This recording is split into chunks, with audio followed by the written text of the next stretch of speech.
예수의 친족들이 듣고 그를 붙들러 나오니 이는 그가 미쳤다 하밀러라.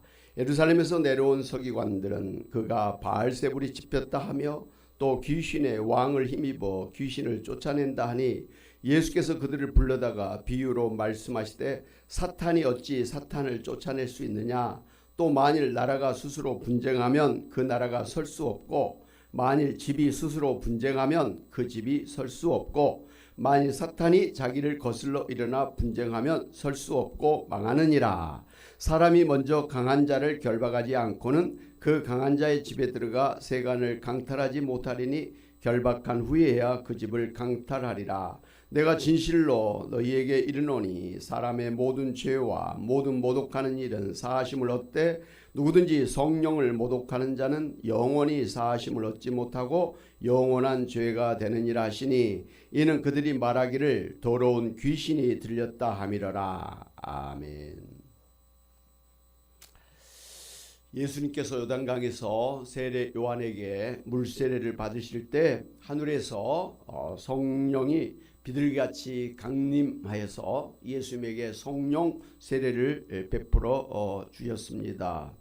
그렇게 성령 세례를 받으신 예수님께서 이제 본격적으로 공생애를 시작하게 되셨습니다. 그런데 예수님은 당시에 당신이 이 세상을 구원하러 오신 메시아 그리고 또 하나님이시요 또 하나님 나라의 왕이시라는 그 표적으로 귀신을 쫓아내 주시기도 하고 병든 자를 고쳐 주시기도 하고 죽은 자를 살려 주시기도 하시는 그런 기적을 일으켜 주셨습니다.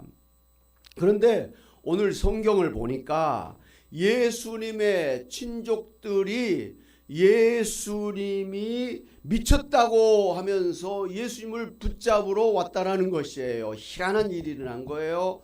그런가 하면 그 당시에 그 유대교의 지도자들이라고 할 수 있는 서기관들은 예수님이 귀신이 들렸다. 그리고 예수님이 사탄 마귀 바알세불의 힘을 힘입어서 귀신을 쫓아낸다고 하면서 예수님을 비난하고 정죄하고 죽이려고 달려든 것을 볼 수가 있습니다. 희한한 일이죠. 그런데 이렇게 예수님을 부정하는 사람들에게 예수님은 당신을 모독했다고 말씀하시는 것이 아니라 오히려 성령을 모독하는 죄를 범한 것이라고 하시면서 성령을 범하는 자는 영원히 사함을 받을 수가 없다 이렇게 말씀을 하신 것입니다. 오늘 3장 29절 다시 한번 우리 같이 보겠습니다. 시작. 누구든지 성령을 모독하는 자는 영원히 사하심을 얻지 못하고 영원한 죄가 되느니라. 여기서 성령을 모독한 죄는 다시 말씀드린다면 삼위일체 하나님 대신 성령 하나님을 모독하는 신성 모독하는 죄를 지은 것이 되기 때문에 성령을 모독하는 사람은 구약 성경의 율법에 의해서 돌로 쳐서 그 자리에서 죽임을 당할 정도로 엄청난 죄를 짓는 것입니다. 여러분 레위기서 24장 16절을 같이 한번 보겠습니다. 시작. 여호와의 이름을 모독하면 그를 반드시 죽일지니 온 회중이 돌로 그를 칠 것이니라. 거류민이든지 본토인이든지 여호와의 이름을 모독하면 그를 죽일지니라. 그렇게 분명하게 말씀하셨습니다. 그런데 예수님께서 이 모든 죄와 모든 그 하나님을 모독하는 죄는 사심을 받을지라도 성령을 모독하는 죄를 짓는 사람은 영원히 사심을 얻지 못하고 영원한 죄가 된다고 말씀하신 것을 보면 성령님을 모독하는 죄가 얼마나 심각한 죄인가를 알 수가 있습니다. 우리는 예수님을 잘 믿습니다만은 사실 성령님을 잘 못 믿어요. 막 성령 하면 오히려 이단이 아닌가 이렇게 할 정도로 그 이상한 그런 분위기가 있는데 성경을 자세히 보면 예수님과 성령님은 뗄래야 뗄 수가 없는 것이에요. 그래서 우리가 삼위일체 하나님이란 말을 사용하잖아요. 성부 하나님 계신 곳에 성령 하나님 계시고, 성자 하나님 계시고, 성자 하나님 계신 곳에 성부 하나님 계시고, 성령 하나님이 항상 함께 하셔서 항상 하나가 되신 분입니다. 할렐루야. 뗄래야 뗄 수가 없는 거예요. 그러니까 우리가 예수님을 믿는다라는 것은 요 하나님 아버지를 믿는 것이기도 하고, 또 함께 하시는 성령 하나님을 믿는다는 것입니다. 그렇기 때문에 오늘 우리 예수님 믿는 사람들, 특별히 대한예수교 장로의 장로교인들은 성령님에 대해서 좀 더 알아갈 필요가 있는 것 같아요. 부정하지는 않겠지만 그렇게 성령님을 잘 알지도 못하고 사모하지도 않고 어떨 때는 좀 약간 거부감을 가질 때도 있다라는 걸 생각할 때, 우리가 정말 성경대로 예수님의 말씀대로 성령을 분명하게 우리가 인정하고 성령을 사모하면서 살아야 될 줄로 믿습니다. 그렇습니다. 결국 예수님의 하는 모든 걸 부정하는 것은 그 예수님과 함께하는 성령을 부정하는 신성 모독죄를 짓는 것이기 때문에, 예수님을 부정하고 예수님을 믿지 않는 불신자들은 영원히 용서받지 못하는 영원한 죄를 짓는 것입니다.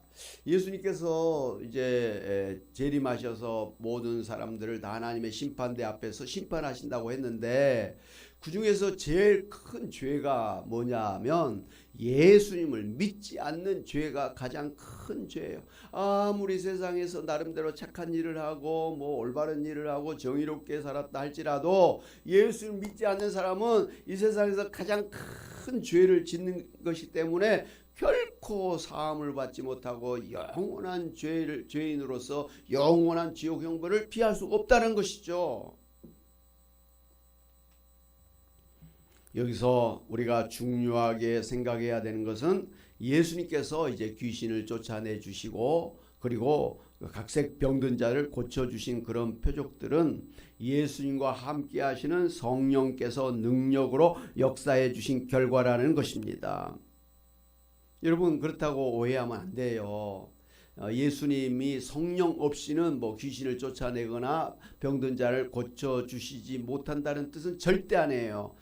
성부, 성자, 성령은 똑같은 그런 전능하신 그런 능력을 갖고 계신 분이에요. 예수님이 성령이 아니고도 얼마든지 귀신을 쫓아내시고 병든 자를 고쳐주시고 죽은 자를 살리시는 그런 능력의 하나님이신 것은 분명한 사실입니다. 그럼에도 불구하고 예수님께서 왜 이 사람들에게 너희들이 나를 모독하는 것이다, 너희들이 나를, 하나님의 아들인 나를 모독하는 신성 모독죄를 진 것이기 때문에 너희들의 그 죄는 영원히 사함을 받지 못할 것이다, 이렇게 말씀하시지 않고 오히려 너희가 성령을 모독하는 죄를 지어서, 너희가 신성 모독하는 죄를 지어서 영원히 사하심을 받지 못할 것이다, 이렇게 말씀하셨던 것은 이유가 있는 거예요. 예수님이 이제 처음 나타나셔가지고 막 이렇게 귀신을 쫓아내시고 병든 자를 고쳐주시고 뭐 이런 기적을 일으켰단 말이에요. 근데 그 당시에 유대인들은 예수님이 지금 누군지 잘 몰라요. 우리는 결과적으로 알잖아요. 성경을 통해서 우리는 분명하게 알잖아요. 구약과 신약을 우리는 꿰뚫어서 예수님이 하나님의 그 구원의 중심이라는 걸 안다고요. 그러니까 우리는 뭐 그런 주저함 없이 예수님을 믿는 거죠. 예수 믿는 성도들은 말이에요. 그러나 지금도 사실 너무나 많은 사람들은 예수님을 안 믿잖아요. 예수님이 누구야? 예수 믿으라면 내 주먹을 믿어. 뭐 이런 식으로 그렇게 신성 모독하잖아요. 그런데 처음 예수님 당시에 유대인들은 더더욱이나 예수님 말이죠. 나사렛 촌사람, 무슨 뭐 공부를 한 것도 아니고 왕가에서 뭐 태어난 사람도 아니고 뭐 이렇게 생각해서 목수의 아들, 우리는 지금 예수님의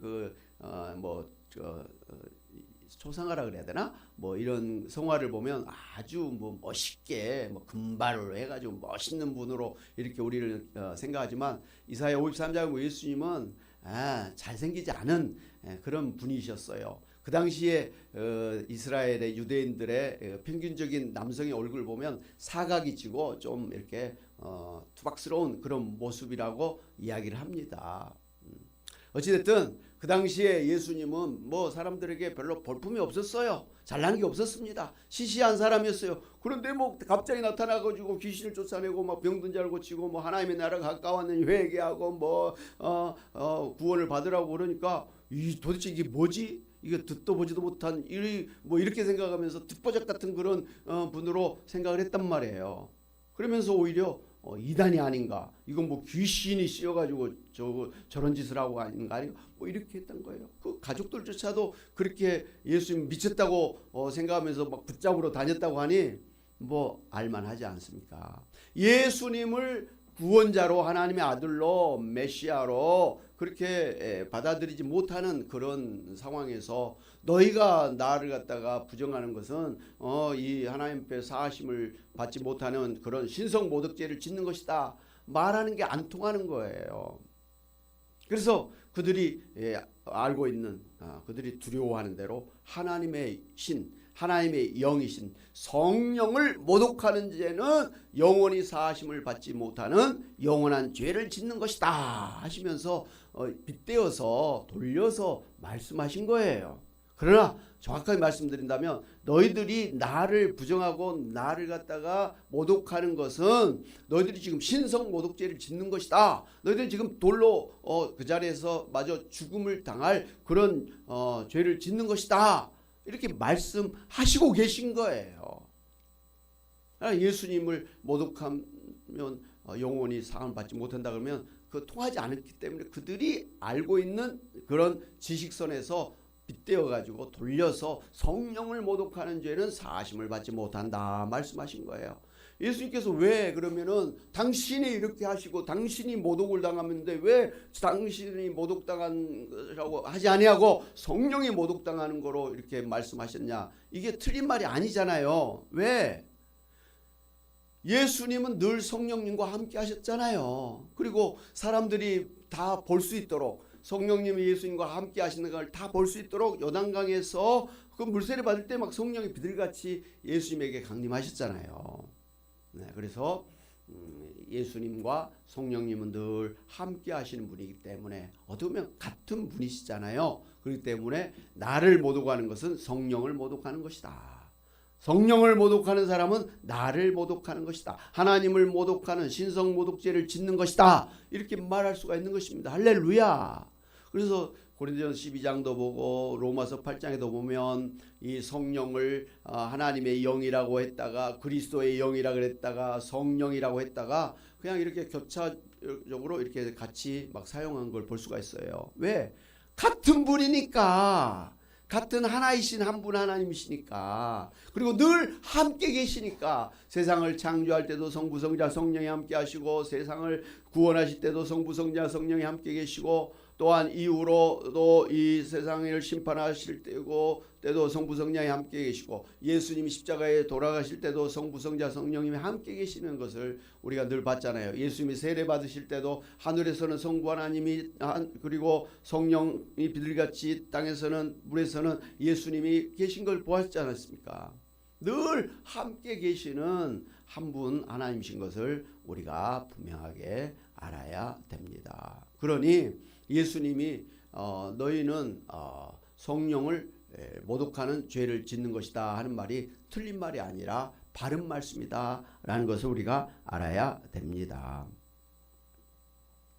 이와 같이 예수님이 이제 성령과 함께 하시면서 귀신을 쫓아내주시고 병을 고쳐주시고 죽은 자를 살려주신 그런 기적을 일으켜 주셨는데 예수님 말씀하신 대로 예수님이 그러한 기적을 일으키신 것은 예수님 안에 계시는 성령께서 능력으로 행하신 결과라는 사실을 우리가 알아야 됩니다. 성령은 쑥 빼고 예수님이 귀신을 쫓아내고 예수님이 뭐 병든 자를 고쳐주셨다. 이것도 틀린 말을 안 해요. 그러나 예수님 분명하게 내가 하는 모든 것은 지금 성령께서 능력으로 역사하시기 때문에 일어난 일들이다. 너희가 나의 하는 일을 부정하는 것은 내 안에서 지금 능력으로 역사하시는 성령님을 부정하는 그런 신성 모독죄를 짓는 것이다 라고 말씀하셨으니까 예수님이 행하신 모든 기적은 성령께서 행하신 기적이다 라고 우리가 받아들일 수가 있는 것입니다. 할렐루야. 왜 이것이 중요하냐면 예수님 믿고 구원받은 오늘 여러분 안에 성령님이 함께 하시기 때문에 그렇습니다. 여러분이 교회 다니시고 성경 말씀 보시고 기도하고 예배드리고 사회생활 하시는데 여러분이 여러분 혼자서 돌아다니는 것 같지만 여러분 안에 계시는 성령님은 예배 가운데 말씀을 듣는 가운데 기도한 가운데 여러분의 가정생활 가운데 직장 사회생활 가운데 어디든지 언제든지 밤낮이고 어느 때고 여러분을 떠나지 아니하시고 함께 하시는 성령님이시라는 사실입니다. 할렐루야. 그 성령님이 예수님에게 역사하셔서 그런 병든 자를 고쳐주시고 귀신을 쫓아내시는 능력을 행하시는 것이다 이 말씀이에요. 사랑하는 여러분, 예수님 안에서 능력으로 역사하신 그 성령께서 오늘 예수 믿고 있는 우리들 가운데 그 똑같은 성령님이 역사하시면서 우리 안에서 능력으로 역사하신다라는 말씀이에요. 다시 한번 두갈에서 4장 6절 말씀을 보도록 하겠습니다. 이는 같이 한번 볼까요? 시작. 이는 힘으로 되지 아니하며 능력으로 되지 아니하고 오직 나의 영으로 되느니라 그랬습니다. 그러니까 성령께서는 우리가 힘이 없고 우리가 능력이 없을지라도 우리 안에서 능력으로 역사해 주시는 성령님이시다 말씀하신 거예요. 할렐루야. 우리가 2026년 이 약속의 말씀 붙들고 지금 가고 있잖아요. 왜 저는 이 말씀이 너무 좋냐면 지금 살기가 너무 힘들어요. 사업하기가 힘들어요. 돈 벌기가 힘들어요. 특별히 우리 연세 드신 권사님 집사님들은 연세 드신 것 때문에 너무 힘들어. 그래서 내 힘만 의지하고는 앞으로 100세 인생을 못 살 것 같아. 살아도 너무 힘들 것 같아. 차라리 빨리 죽으면 좋겠어 하는 그 마음을 가질 정도로 힘이 없다는 거예요. 돈도 없어요. 그러나 이러한 힘이 없는 이런 때에도 우리가 용기와 소망을 가지고 씩씩하게 살 수 있는 비결이 있는데 나는 힘이 없다 할지라도 우리 안에 성령께서 능력으로 역사하시기 때문에 우리는 살 수가 있는 것입니다. 할렐루야. 젊었을 때 내 힘으로 사는 것보다 오히려 내 힘이 없는 이런 때에 성령의 능력을 의지하며 살면 젊었을 때도 훨씬 더 행복한 그런 인생을 살 수가 있다는 거예요. 그래서 고린도후서 4장 16절 18절에 보면 그러므로 우리가 낙심하지 아니하노니 우리의 겉사람 후피하나 우리의 속사람은 날로 새롭도다. 날로 날마다 강해지고 있다. 이렇게 말씀하셨잖아요. 그러니까 우리가 세상 사람들이 보는 것처럼 겉사람만 물질적인 것만 보면 우리 힘들죠. 전부 힘들어요. 애들도 힘들고 다 힘들어요. 청년들도 힘들어요. 그러나 우리 예수 믿는 사람들은 내 안에 역사하시는 성령은 오히려 내 속에서 날마다 새로워지고 날마다 강해지고 강해지게 하시는 성령님이시라는 걸 믿기 때문에 우리가 우리 안에 계시는 성령님을 바라볼 때 우리는 얼마든지 씩씩하게 살게 될 줄로 믿습니다. 여러분 안에 계신 성령님을 바라보시기를 바랍니다. 성령을 붙드시기를 바랍니다. 로마서 8장 1절에서도 보면 같이 한번 보겠습니다. 시작. 그러므로 이제 그리스도 예수 안에 있는 자에게는 결코 정죄함이 없나니 이는 그리스도 예수 안에 있는 생명의 성령의 법이 죄와 사망의 법에서 너를 해방하였음이라. 여기 말씀을 보면 예수 안에 계신 성령께서 우리를 죄와 사망의 그 능력에서 해방시켜 주셔서 우리에게 영생과 구원을 주시는 능력이라고 말씀하신 거예요.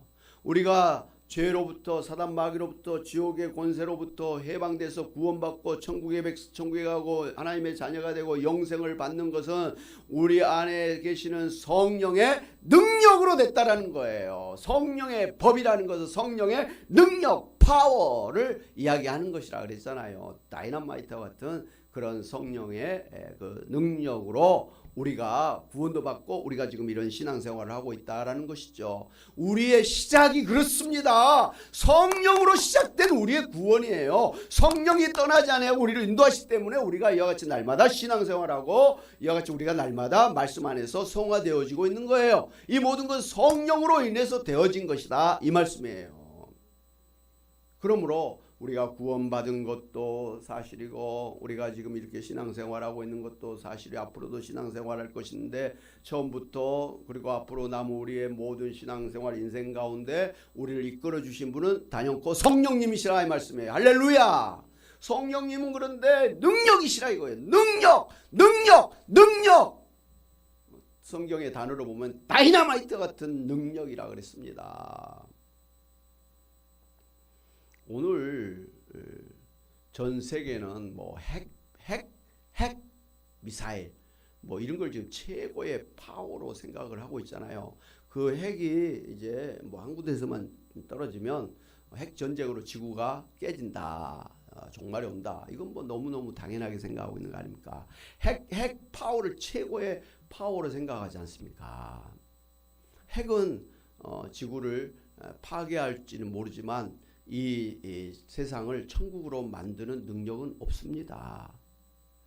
그러나 이 핵 미사일과는 비교할 수 없는 파워, 이 죄악된 잘못된 것을 다 끝내버리시고 오히려 새롭게 재창조하실 수 있는 그러한 힘을 가지신 분이 바로 성령님이에요. 여러분 성경의 태초에 하나님의 신이 수면에 운행하시다 그래. 하나님의 신이 바로 성령 아니십니까? 성령은 이 세상을 무에서부터 유를 창조하신 아름답게 창조하신 저 멀리 우주까지 창조하신 그런 전지전능하신 능력을 가지신 하나님이시라는 것을 창세기 1장에서부터 말씀하시지 않습니까? 바로 그 세상을 창조하시는 그 성령님이 여러분 안에 계시는 성령님이시다 이 말씀이에요. 할렐루야. 예수님 안에 있었던 성령 따로 여러분 안에 계시는 성령 따로가 아니에요. 우리 어린 아이들 속에 계신 성령님도 우리 권사님들 안에 계신 성령님과 동일하신 성령님이시다 이 말씀이에요. 권사님 안에서는 능력 있는 성령님이시고 어린아이 안에 계시는 성령님은 능력이 없는 그런 시시한 성령님이 아니시란 말씀이에요. 연세가 있든 젊은 사람이든 그 안에 성령님은 똑같은 파워를 가지시고 능력으로 역사하시는 하나님이신 걸 믿으시기를 바랍니다. 아멘. 이렇게 우리 안에서 능력으로 역사해 주셔서 우리를 구원해 주시고 영생을 주시는 성령님의 존재뿐만 아니라 성령님의 그 능력을 부정하는 것이 성령을 모독하는 죄라는 것을 알고 우리 안에 계시는 성령께서 능력으로 역사하실 것을 절대적으로 믿으시기를 바랍니다. 그래서 에베소서 3장 14절 16절을 보면 사도 바울이 이렇게 말씀하고 있는 걸 볼 수가 있습니다. 같이 보겠습니다. 시작. 이러므로 내가 하늘과 땅에 있는 각 족속에게 이름을 주신 아버지 앞에 무릎을 꿇고 비노니 그의 영광의 풍성함을 따라 그의 성령으로 말미암아 너희 속사람을 능력으로 강건하게 하시오며 그렇게 기도한다고 했습니다. 그러니까 성령께서 우리 안에서 능력으로 역사해 주셔서 우리가 강건하게 살게 해달라고 간절히 무릎을 꿇고 기도한다라는 것입니다. 성령께서 그 예수 그리스도의 그 풍성함을 따라서 우리가 강건하게 되기를 무릎을 꿇고 기도한다라는 것이죠. 그렇다면 우리도 그렇게 기도해야 되는 거 아닙니까? 성령의 능력으로 강건케 하여 주옵소서, 치료하여 주옵소서, 샘을 더하여 주시옵소서, 기적으로 역사해 주시옵소서. 아니 우리를 위해서 사도 바울은 무릎을 꿇고 기도하는데 당사자인 우리는 왜 무릎을 꿇고 성령의 그런 역사하심을 위해서 기도하지 않느냐는 거예요. 기도하지 않으니까, 사모하지 않으니까 성령께서 능력으로 역사해 주시지 않는 거예요. 성령은 기도한 만큼 사모하는 만큼 역사해 주시는 거예요. 성령의 역사하심은 기도에 비례하는 거예요. 정비례하는 거예요. 기도 많이 한 사람은 성령 충만, 기도 안 한 사람은 성령 안 충만인 거예요. 그런데 우리가 구원받고 이와 같이 능력 있는 신앙생활을 하기 위해서는 성령의 능력을 의지하면서 살아야 되는데, 그러려면 우리는 필연적으로 기도하면서 성령을 사모하면서 우리가 나아가야 되는 거예요. 저는 그렇게 생각합니다. 그 새벽기도, 수요예배, 금요기도에 그 시간마다 비가 오거나 눈이 오나 뭐 이렇게 해도 교회에 부지런히 나와 새벽기도하는 권사님들, 집사님들이 저는 참 신앙생활 잘하고 있다고 생각합니다.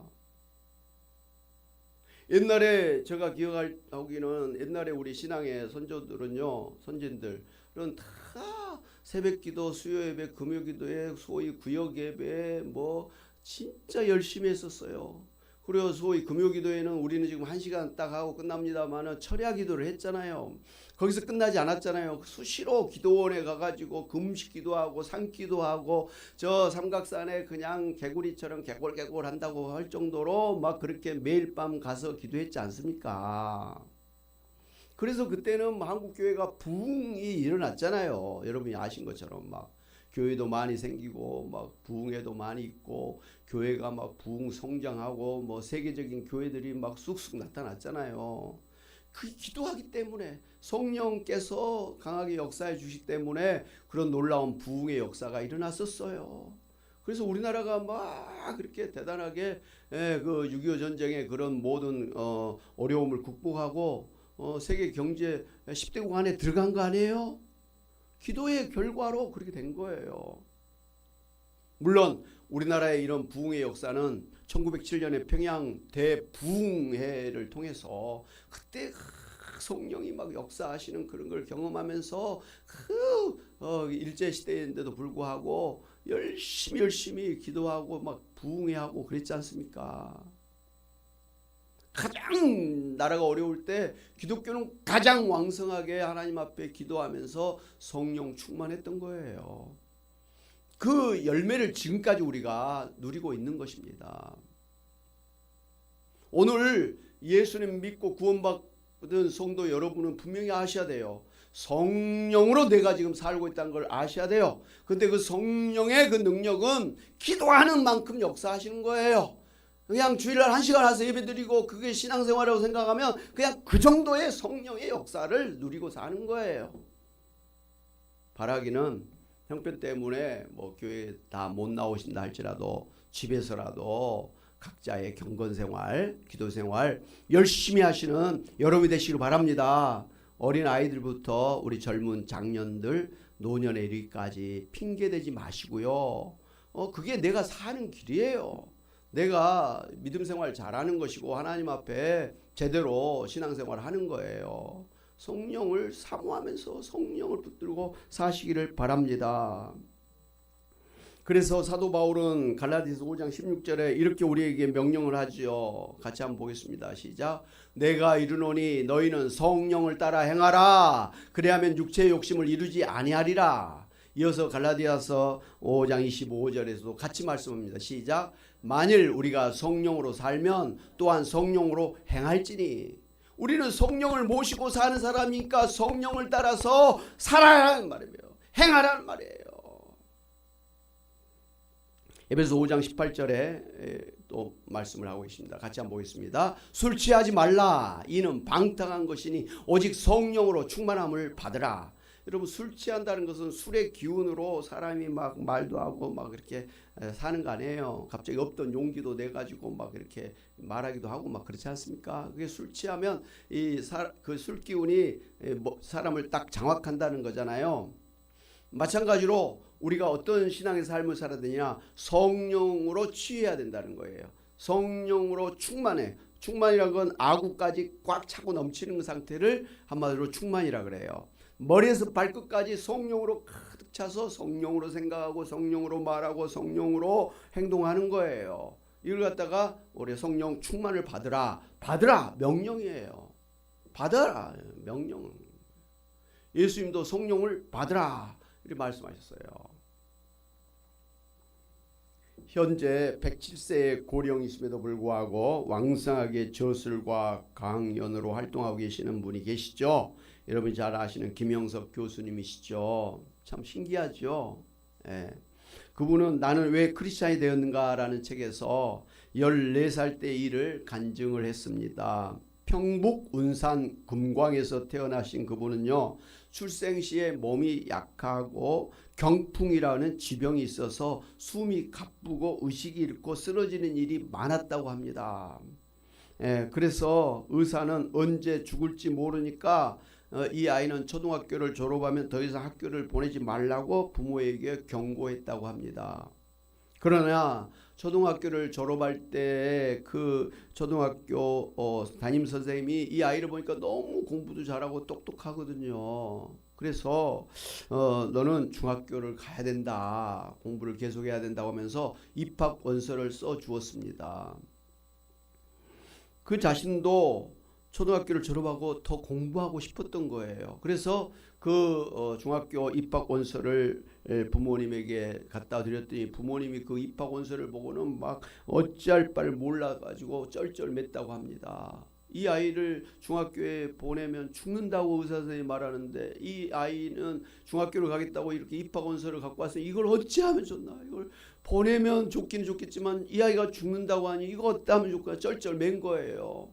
그런 모습을 보면서 그 어린 김영석은 산에 올라가서 우거진 바위 밑에 꿇어 앉아서 하나님 앞에 간절히 기도했습니다. 하나님, 저를 살려주시고 중학교에 가게 해주시면 제가 이 다음에 컸을 때는 주님의 일을 돕겠습니다. 그 아직 중학교 들어가지 않은 어린 나이, 지금 우리 딱 연희 같은 나이가 되겠네요. 이런 나이에 그 산에 올라가서 바위 밑에서 무릎을 꿇고 하나님 앞에 기도한 거예요. 하나님, 제가 몸이 약하다고 합니다. 중학교 가면 죽을지 모른다고 합니다. 하나님, 저희를 갖다가 건강하게 해주세요. 그래서 중학교 가게 해주세요. 그러면 제가 다음에 크면 하나님 앞에 영광 돌리며 하나님을 위해 살겠습니다. 그렇게 간절히 기도한 거예요. 이 어린아이가 그런 기도를 했다는 게 대단한 것이죠. 그렇게 하나님 앞에 소원을 가지고 기도한 그 어린아이의 기도를 하나님이 들어주셨습니다. 그래서 중학교, 고등학교, 대학교 다 해가지고 교수님이 되었고 대한민국 최고의 장수의 복을 누리고 최고의 지성으로서의 지금 강연을 하고 간증을 하면서 책을 쓰고 있지 않습니까? 중학교 가면 죽을지 모른다고 하는 그 어린아이가 이 장수의 복을 누리고 이 정도로 그렇게 훌륭한 인생을 살고 있는 것은 성령께서 그에게 건강을 주셨기 때문에, 그 노년에도 그 지식을 주셨기 때문에 그러한 일을 하고 있는 것이에요. 그가 소원한 대로 하나님의 영광을 위해 살겠습니다 한 대로 그를 하나님께서 영광을 나타내게 그런 복을 주신 것입니다. 할렐루야! 한 젊은 자매가 갑자기 몸에 좁쌀 같은 그런 것들이 생기더니 막 전신이 가볍고 그렇게 막 심지어 이제 막 간지러우니까 문질러서 진물이 나기를 시작했습니다. 그래서 안 되겠다, 약으로도 안 되고 뭐 그렇게 하고 피부병 쉽게 안 낫잖아요. 그래서 젊은 아가씨에서 그래서 엄마랑 같이 기도원에 올라가서 하나님 앞에 기도하면서 그렇게 예배드리고 이렇게 있었는데 한 시간 예배 시간에 갑자기 몸이 그냥 무슨 바람이 싹 지나간 것처럼 싹 가더니 갑자기 몸에서 툭툭 떨어지는 소리가 나서 이렇게 보니까 뭐 귀에서부터 막 그 하얀 그것들이 툭툭툭 떨어지는 거예요. 할렐루야! 엄마, 나 병이 나은 것 같아요. 어디 보자. 나은 거야. 할렐루야! 그래서 기도원에서 저 병이 나았습니다 간증을 해가지고 막 할렐루야 박수. 이게 남의 일이 아니. 할렐루야! 내 피부병이 나을 줄로 믿습니다. 이건 남한테 말도 못하잖아요. 그렇지만 기도하니까 성령께서 능력으로 역사해 주셔서 이런 병이 낫는다 이 말씀이에요. 사랑하는 여러분, 우리가 2026년 정말 나는 힘이 없으니까 살기 어려우니까 성령의 능력을 의지할 수밖에 없어서 우리가 성령을 사모하고 지금 나아가고 있습니다. 근데 감사한 것은 그 우리가 의지하고 붙들고 나가는 성령은 이미 우리를 이 죄로부터 사단 마귀로부터 이 심판으로부터 지옥으로부터 우리를 해방시켜 주신 능력으로 역사해 주셨고 우리에게 생명을 주시고 우리에게 능력을 주시면서 우리가 이와 같이 신앙생활을 하게 해 주셨던 분이에요. 그런 성령님을 우리가 인정하고 성령님이 결국은 나에게 생명을 주시고 나에게 능력을 주시고 건강도 주시고 예수님 안에서 그 풍성함을 누리게 하시는 분이시구나, 이런 믿음을 가지고 성령을 사모하시기를 바랍니다. 성령을 사모하는 자에게 하나님께서는 좋은 것 주시겠다 그랬는데 바로 그 성령이시잖아요. 사모하심으로 성령 충만해서 성령의 그런 성령께서 여러분 안에서 병을 고쳐주시고 여러분 가정에 파고드는 귀신을 쫓아내 주시고 여러분에게 정말 막 가로막고 있는 장애물들을 제거해 주시고 지혜를 주시고 또 지식을 주시고 방언을 주시고 통변을 주시고 영분별하게 하시고 그리고 정말 믿음의 능력의 역사를 일으켜 주시기를 바랍니다. 뿐만 아니라 성령께서는 우리 안에서 사랑과 희락과 화평과 이런 좋은 그런 신앙의 열매를 맺게 하시지 않습니까? 그래서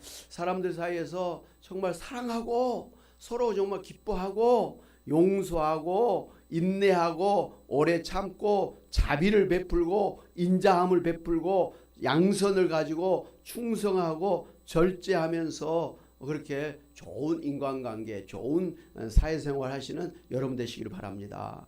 요즘의 시대가 너무나 악하잖아요. 너무 바쁘잖아요. 그래서 사람들이 분노 조절 장애가 많아요. 조금만 하면 팍 성질 내는 게 너무 많아. 그래서 그 살인 같은 것도 많고 뭐 그래요. 그렇잖아요.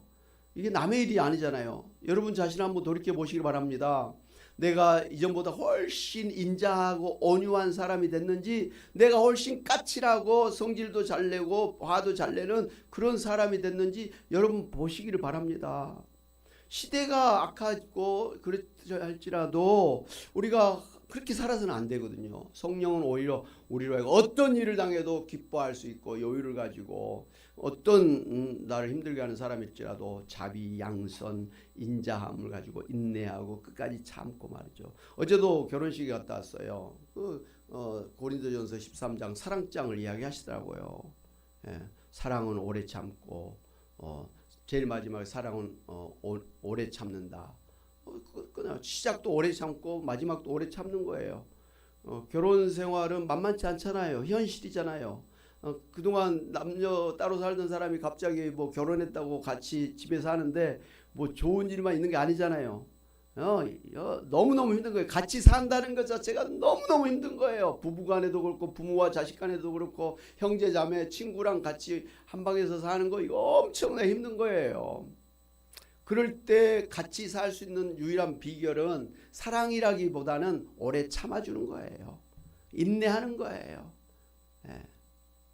여러분 2026년에 성령으로 사시기를 바랍니다. 그래서 가장 가까이 성령은 우리로 하여금 인내하고 오래 참게 하신다라는 걸 분명하게 아시고, 여러분 가정 안에서부터 그리고 교회 안에서 직장 안에서 정말 오래 참고 인내하시고 온유하시고 자비하시고 인자하시고 좀 양선 부드러운 마음을 가지시고 정말 이 같이 기뻐하면서 사랑하면서 사시기를 바랍니다.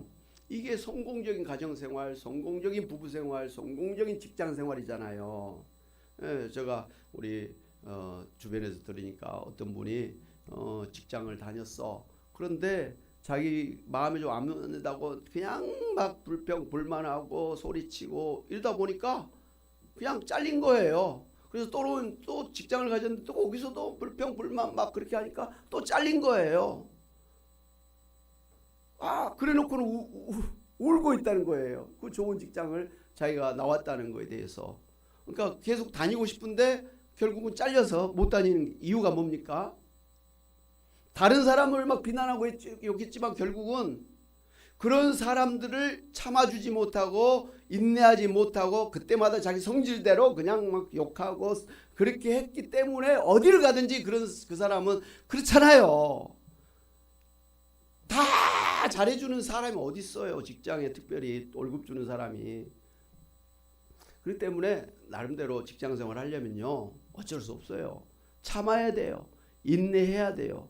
종업원이면 더 그렇고 주인도 마찬가지예요. 인내해야 같이 사는 거예요.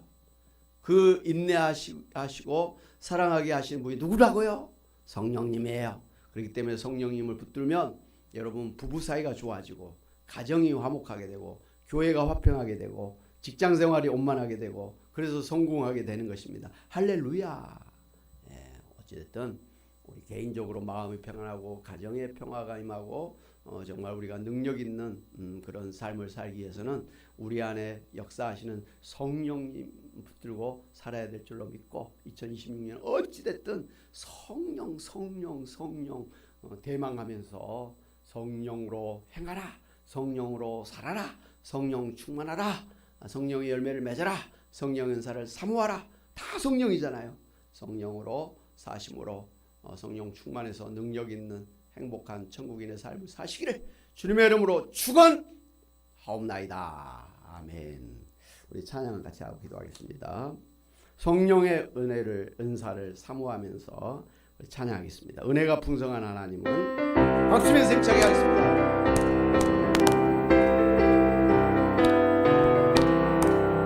은혜가 풍성한 하나님은 믿는 자 한 사람 한 사람 아멘.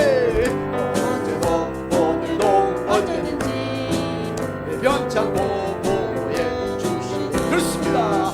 주여 성령의 은사들을 오늘도 내려 주소서. 성령의 뜨거운 불 내려서 오늘도 충만케 하소서. 아멘.